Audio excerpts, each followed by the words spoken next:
এখন ঘড়িতে বাজছে 11টা 20 আর এ দেখো পমপম আর ওর চলছে না। এবার ও সাটপাট হয়ে শুয়ে পড়েছে।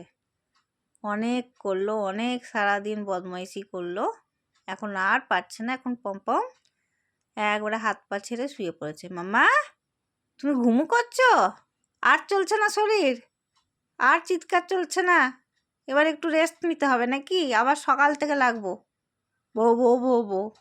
ও মাম্মা চোখ খুলতেই পারছো না? এত ঘুমু পেয়েছে বাবা। দেখো দেখো ওর চোখটা দেখো, কিছুতেই ও চোখ খুলে তাকাতে আর পারছে না। শুনতে পাচ্ছে কিন্তু তাকাতে পারছে না, এত ঘুমো পেয়ে গেছে মাম্মার। মাম্মা ঘুমু করো।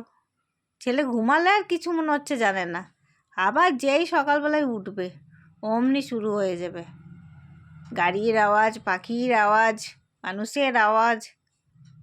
ও মা একটু তাকাও। বাবা আর ওর ক্ষমতা নাই, যা বলবি বল, আর ও শুনবে না কিছু। ঘুমু করো।